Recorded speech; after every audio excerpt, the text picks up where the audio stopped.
challenges. In this video, we're going to talk about two primary reasons why that is likely happening to your children.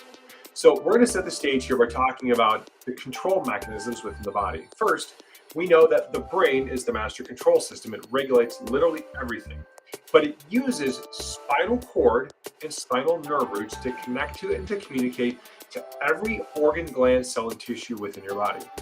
So the body also has this regulatory system that is called the autonomic nervous system, composed of the sympathetic fight, flight, freeze, and stress response side of the nervous system, and the parasympathetic, which controls rest, digest, growth, development, healing, which is also here where recovery from infections lives.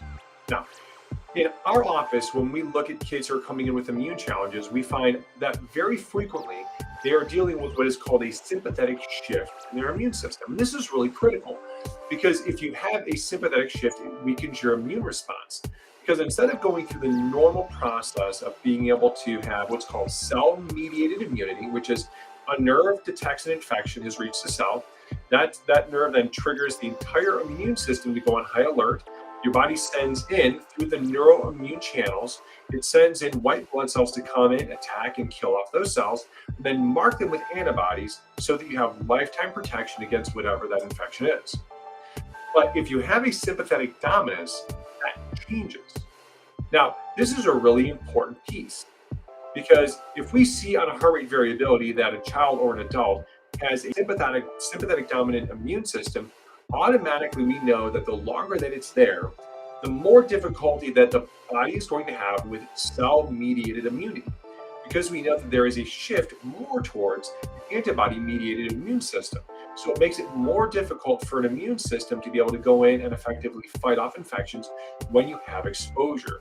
And this is a really important thing because there is a specific nerve that actually regulates this immune inflammatory response. It's known as the vagus nerve. And the vagus nerve, if you have a sympathetic shift in the vagus nerve, by the nature of how the immune system, the nervous system works, is inhibited because there's this rule in the nervous system that you can't be in growth and protection at the same time.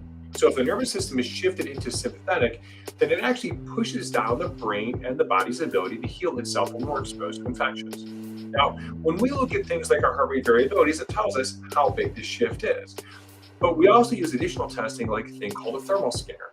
And the thermal scanner allows us to go and see areas on the spinal cord where the messages are not coming through smooth and clearly. When we go through and we look at this, then it gives us essentially like a roadmap, so that we as the chiropractors can know exactly where we need to adjust so that we can remove those points where the nervous system is being interfered with to boost the function of the immune system. And so then what ends up happening is we come back and we retest periodically, usually about once a month, to make sure the nervous system is shifting back into parasympathetic healing and recovery mode. And what ends up happening as a byproduct is that yours or your child's immune system progressively gets stronger and stronger and stronger. And this is a big deal because when you have a sympathetic dominant nervous system and the shift is taking place, the only way to get the nervous system back on track is to stimulate the vagus nerve because it is what is modulating the inflammatory response within the body, which means that whenever we have something that causes an infection, we have inflammation. And that inflammation is regulated by that nerve we call vagus. So for it to function and heal and recover at its best, you cannot have an interference in the messages going back and forth by what we call in chiropractic subluxations, areas of the spine that are not moving correctly, and they literally result in interference, or at least a decrease in the messages going up to the brain. Once the messages are coming in clearly, now the brain has a clear path to start to send in the immune system so it can fight more effectively. As the shift occurs and the vagus nerve gets stronger and the sympathetics become more normal in their function, then the strength and the robustness of the immune response continues to increase. So if you have a child that's dealing with some immune issues, hopefully this gives you some additional clarity, perhaps some other ideas as to how you can help.